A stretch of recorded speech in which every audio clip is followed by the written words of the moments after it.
कार्तिक मास के 10वें अध्याय में राजा पृथु श्रेष्ठ नारद जी से पुनः पूछने लगे कि कृपया आप अब यह बताने की कृपा करें कि भगवान शंकर ने अपने मस्तक के तेज को जब क्षीर सागर में डाला तो उस समय क्या हुआ। इस पर नारद जी ने कहा कि हे राजन, भगवान शंकर से अपना वह तेज जब क्षीर सागर में डाल दिया तो उस समय वह शीघ्र ही बालक होकर सागर के संगम पर बैठकर संसार को अत्यधिक भय देने वाला रुदन करने लगा। उसके रुदन से संपूर्ण संसार अत्यधिक व्याकुल हो गया। लोकपाल भी इस रुदन से व्याकुल हो गए। चर अचर सब चलायमान हो गए। शंकर जी के रुदन से संपूर्ण ब्रह्मांड में व्याकुलता छा गई। यह सब देख करके सभी देवता और ऋषि मुनि अत्यधिक व्याकुल होकर ब्रह्मा जी के शरण में सहायता करने के लिए गए और उन्हें प्रणाम करके उनकी स्थिति कह के कहने लगे, हे पितामह, अत्यधिक भयंकर स्थिति उत्पन्न हो गई है, इसको आप नष्ट कीजिए और संभाल लीजिए। देवताओं के मुख से इस प्रकार के वचनों को सुनते हुए ब्रह्मा जी सत्यलोक से उतरकर उस बालक को देखने के लिए सागर के तट पर आए। सागर में ब्रह्मा जी को आते देखकर उनको प्रणाम करते हुए बालक को उठाकर उनकी गोद में दे दिया।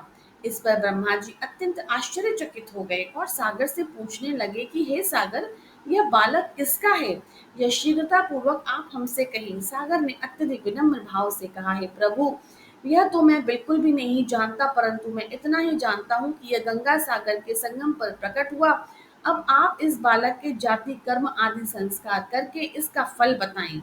नारद जी ने राजा पृथु से कहा, सागर ने ब्रह्मा जी के गले में हाथ डालकर बार बार आकर्षण कर रहे थे। फिर तो उसने ब्रह्मा जी का गला इतनी जोर से पकड़ा जिससे पीड़ित होकर ब्रह्मा जी की आंखों से आंसू टपकने लगे। ब्रह्मा जी ने अपने दोनों हाथों का जोर लगाते हुए किसी प्रकार से सागर से अपना गला छुड़वाया और सागर से कहा, मैं तुम्हारे इस पुत्र के जातक का फल कहता हूँ। मेरे नेत्रों से जल निकलने के कारण इसका नाम जालंधर होगा। यह समस्त शास्त्रों में पारंगत होगा, महावीर, महापराक्रमी, महाबलशाली, महायोद्धा और युद्ध में विजय प्राप्त करने वाला होगा। यह बालक सब व्यक्तियों का अधिपति होगा, किसी से भी पराजित नहीं होगा, भगवान विष्णु को भी जीतने वाला होगा। भगवान शंकर को छोड़कर यह किसी और के द्वारा मृत्यु को प्राप्त नहीं होगा। इसकी पत्नी भी अत्यधिक सौभाग्यशालिनी, परम सुंदरी और पतिव्रता नारी होगी।